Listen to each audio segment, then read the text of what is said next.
జై శ్రీరామ్. నమస్కారం అండి.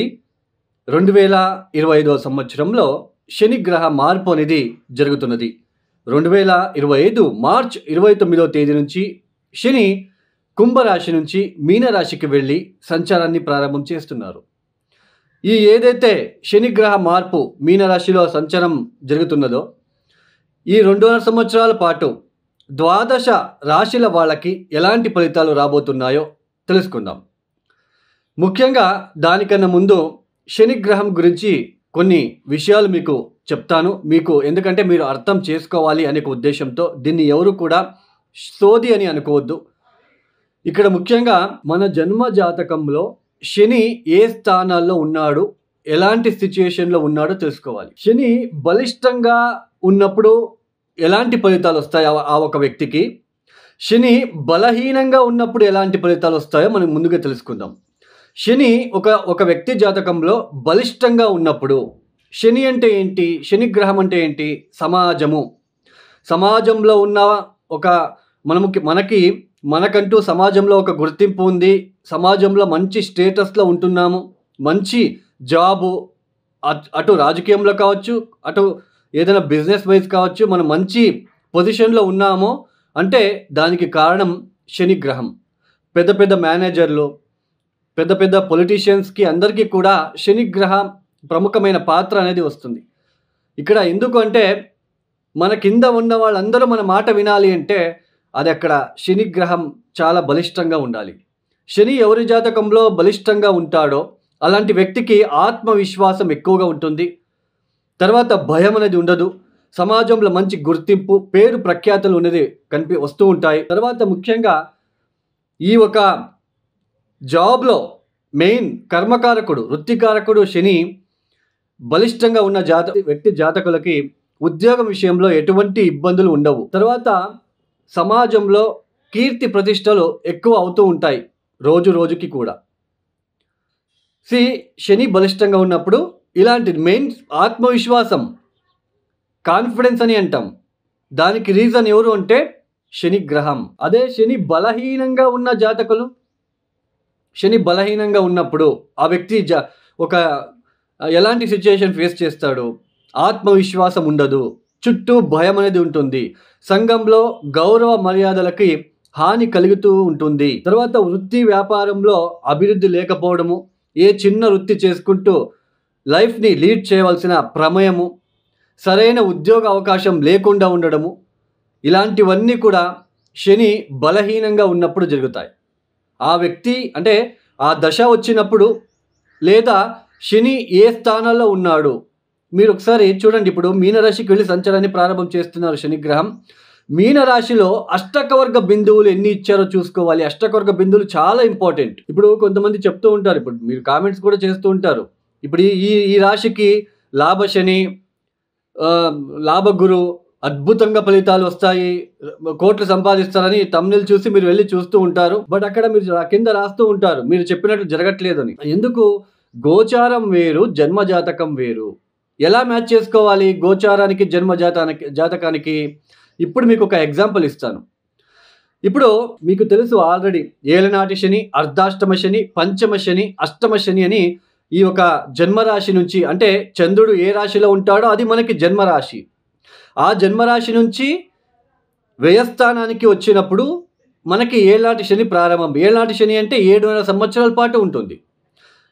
ఇక్కడ వ్యయస్థానంలో 2.5 సంవత్సరాలు, జన్మరాశికి వచ్చినప్పుడు 2.5 సంవత్సరాలు, ద్వితీయానికి జన్మరాశి నుంచి నెక్స్ట్ హౌస్ ద్వితీయానికి వచ్చినప్పుడు 2.5 సంవత్సరాలు, ఇలా 7.5 సంవత్సరాలు. అర్ధాష్టమ శని అంటే జన్మరాశి నుంచి చతుర్థ భావానికి శని సంచారం చేసేటప్పుడు దాన్ని అర్ధాష్టమ శని అంటాం. పంచమ శని చంద్రుడున్న రాశి నుంచి పంచమ స్థానానికి వచ్చినప్పుడు దాన్ని పంచమ శని అంటాం.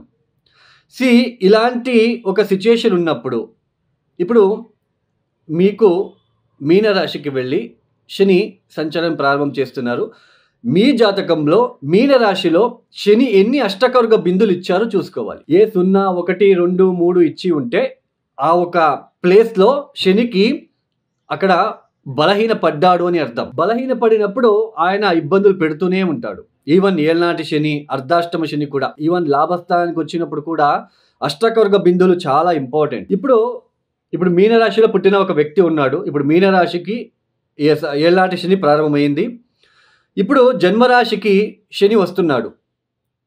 ఇప్పుడు గనక మీనరాశిలో పుట్టిన ఏదైనా జాతకులకి శని మహాదశనే జరుగుతూ ఉంటే ఒకవేళ, లేదా ఒకవేళ చంద్ర మహాదశ జరుగుతూ ఉంటే వాళ్ళకి ఇది తీవ్రమైన కష్టాలకి గురి చర్చలు తెస్తుంది. అంటే తీవ్రమైన కష్టాలు, బాధ ఎక్కువ అవుతూ ఉంటాయి. అర్థమైంది కదా? గోచారము మనకి జన్మజాతకం ఎలా మ్యాచ్ చేసుకోవాలో, ఒక స్థానం నుంచి ఒక స్థానానికి ఒక ప్లానెట్ వెళ్తున్నప్పుడు ఆ స్థానం ఎన్నో రాశి అవుతుంది, ఎన్నో లగ్నం నుంచి ఎన్నో రాశి అవుతుంది, ఆ స్థానానికి అష్టకర్గ బిందులు ఎన్ని ఇచ్చారో చూసుకోవాలి. అష్టకర్గ బిందులు చాలా ఇంపార్టెంట్. తర్వాత ఇప్పుడు శని మీనరాశికి వెళ్తున్నాడు, సంచారాన్ని ప్రారంభం చేస్తున్నారు.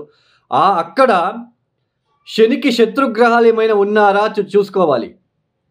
శనికి శత్రుగ్రహాలు ఎవరెవరు? సూర్య, కుజ, కేతు అక్కడ ఏమైనా ఉన్నారా చూసుకోవాలి. ఏళ్ళనాటి శని, అర్ధాష్టమ శని, పంచమ శని జరిగేటప్పుడు ఒక ఇంటికి వచ్చినప్పుడు ఒకలాగా ఫలితాలు. పంచమ శని అంటే పంచమానికి వచ్చినప్పుడు దాన్ని పంచమ శని అంటాం. సామాన్యంగా కర్మకారకుడు పంచమానికి వచ్చినప్పుడు బుద్ధి శక్తి, ఆలోచన విధానం. పంచమ స్థానం అంటే ఏంటి? బుద్ధి శక్తి, ఆలోచన విధానము, సంతానము, మన అభిరుచి. అలాంటి స్థానానికి వచ్చినప్పుడు ఎలాంటి మనకి ఆలోచన ఇస్తాడు శనిదేవుడు అంటే, కష్టపడి పని చేయడం ఎందుకు, షార్ట్ కట్లో వెళ్ళిపోదాం, జూజాడము, బెట్టింగ్లు, ఇన్వెస్ట్మెంట్ చేసి డబ్బులు నష్టపోవడం లాంటిది.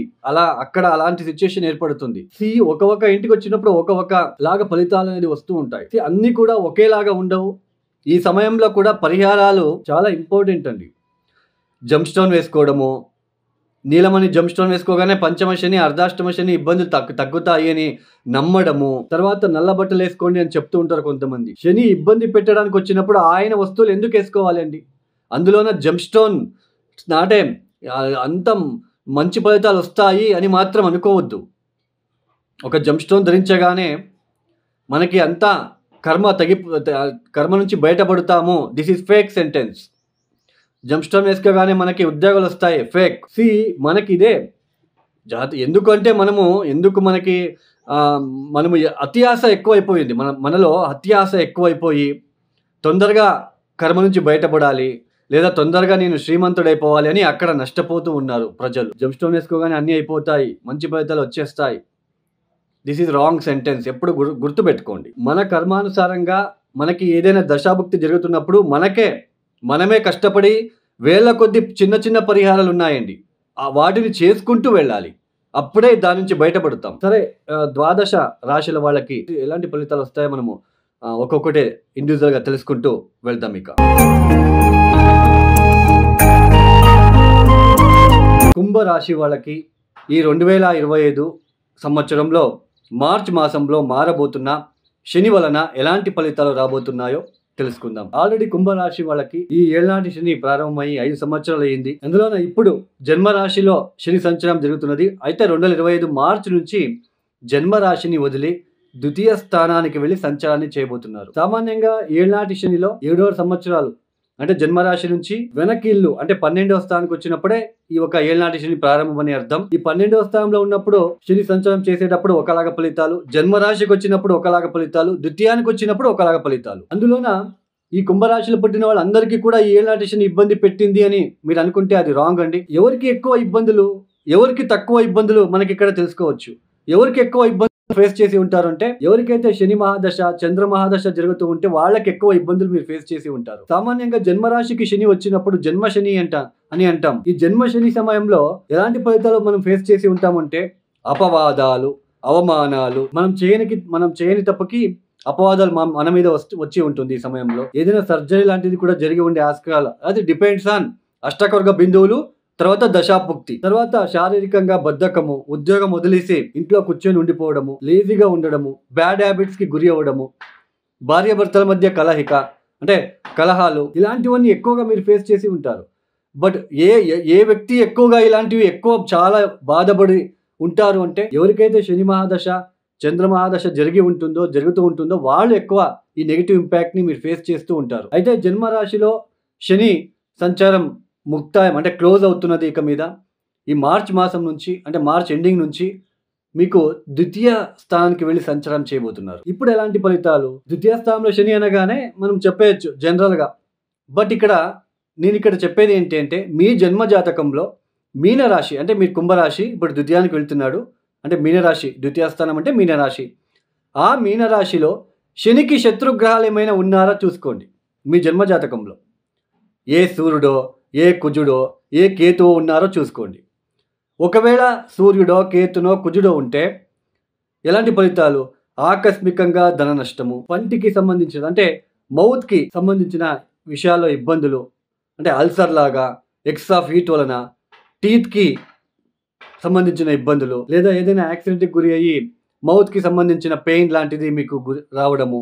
ఇది ఇట్స్ డిపెండ్స్ ఆన్ మీ జన్మజాతకంలో ఆ ద్వితీయ స్థానంలో అంటే మీనరాశిలో శనికి శత్రుగ్రహాలు ఏమైనా ఉంటే ఇలాంటివి చిన్న చిన్న ఇబ్బందులు ఎక్కువగా ఉంటాయి. ఆర్థికంగా ఇబ్బందులు, కుటుంబంలో కలహాలు, నిత్యం కలహాలు ఏర్పడుతూ ఉంటాయి. ఒకవేళ మీ జన్మజాతకంలో మీనరాశిలో ఏ గ్రహము లేదు, శనికి సంబంధించిన అంటే శనికి శత్రుగ్రహాలైన ఏ గ్రహము లేదు, ఓకే ఫైన్, ఇది మంచిదే, సేఫ్ సైడ్లో మనం వచ్చాము. బట్ శనికి అష్టకర్గ బిందులు ఎన్ని ఇచ్చారు అక్కడ? శని అక్కడ మీ జన్మజాతకంలో ఏ 0, 1, 2 ఇలా ఇచ్చి ఉంటే వేళకు భోజనం చేయలేకపోవడము, ఆర్థికంగా ఇబ్బందులు, ఇలాంటివన్నీ కుటుంబంలో కొన్ని ఇబ్బందులు, అందులోనే కుటుంబంలో ఎలాంటి ఇబ్బందులు? ఫైనాన్షియల్ పరంగా ఇబ్బందులు, ఆర్థిక ముగ్గట్టుని మనం ఫేస్ చేయాల్సి ఉంటుంది. ఆర్థికంగా చాలా బాధలు ఏర్పడుతూ ఉంటాయి ఈ సమయంలో. సో ఇలాంటి ఫలితాలు అనేది కనిపిస్తూ ఉంటాయి. ఇట్స్ డిపెండ్స్ ఆన్ అష్టకర్గ బిందువులు, తర్వాత అక్కడ ఏదైనా ప్లానెట్ ఉందా, దశా పీరియడ్ ఏం జరుగుతుంది, దీన్ని బట్టి మనం రిజల్ట్ తెలుసుకోవాలి. అదే అష్టకర్గ బిందువులు 4, 5, 6 ఇచ్చి ఉంటే ఇబ్బందులు పెట్టినా శనిగ్రహం మనల్ని సేవ్ చేస్తాడు ఆయన. ఎందుకంటే ఆయన స్ట్రెంగ్త్ ఎక్కువగా ఉంటుంది ఆ ప్లేస్లో. మొత్తానికి ఈ జన్మశని నుంచి ఈ కుంభరాశి వాళ్ళు బయటపడుతున్నారు. ఇది ఒకటే మీకు ప్లస్ పాయింట్. ఇన్ని రోజులు ఉన్న బాధలు, ఆ నెగిటివ్ ఇంపాక్ట్ తగ్గుతుంది. తర్వాత ఈ సంవత్సరంలో మే మాసం నుంచి మీకు గురుబలం కూడా రాబోతున్నది. సో ఎక్కువ బాధపడాల్సిన అవసరం లేదు. ఈ కుంభరాశి వాళ్ళు తప్పనిసరిగా ప్రతి శనివారం కూడా కాకులకి ఆహారాన్ని ఇవ్వండి. నల్ల నువ్వులు, బెల్లం కలిపిన వాటిని తీసుకొని రోడ్ సైడ్ ఆకలితో ఉన్న ఆవులకి తినిపించండి. తర్వాత మీరు చేసుకోవాల్సిందల్లా ఏంటి అంటే, మీరు చేయాల్సిన పని ఏంటి అంటే, డ్రైవింగ్ చేసేటప్పుడు చాలా జాగ్రత్తగా డ్రైవ్ చేయాలి ఈ సమయంలో. తర్వాత షూరిటీ సంతకాలు వేయొద్దు, బిజినెస్ ఎక్స్పాన్షన్ వద్దు. మీ జన్మజాతకము దశా పీరియడ్ చూసుకొని చేసుకోండి. ఎవరికైనా పర్సనల్ హారోస్కోప్ కన్సల్టేషన్ కావాలంటే డిస్ప్లే అవుతున్న నెంబర్కి మీరు నేరుగా నాకు కాల్ చేయొచ్చు. నేనే మీకు ఎక్స్ప్లెయిన్ చేస్తాను. మీరు ప్రాబ్లం చెప్పుకోవాల్సిన నెసెసిటీ లేదు. మీరే ప్రాబ్లం చెప్పుకుంటే ఇంకా నేను అవసరం లేదు కదా. నేను ఎక్స్ప్లెయిన్ చేస్తాను ఏ ప్రాబ్లము, ఏ దశ పీరియడ్, మీరు ఎటువంటి బాధలు పడుతున్నారు, దానికి రెమెడీస్ ఎప్పుడు, అంటే రెమెడీస్ ఏం చేసుకోవాలి, ఎన్ని రోజులు చేసుకోవాలి, ఎప్పటి నుంచి బాగుంటుంది, ఇలా ప్రతి ఒక్కటి కూడా ఎక్స్ప్లెయిన్ చేయడం జరుగుతుంది. సో ఎవరికైనా కావాలంటే కన్సల్టేషన్ మీకు డిస్ప్లే అవుతున్న నెంబర్కి మీరు నేరుగా కాల్ చేయండి.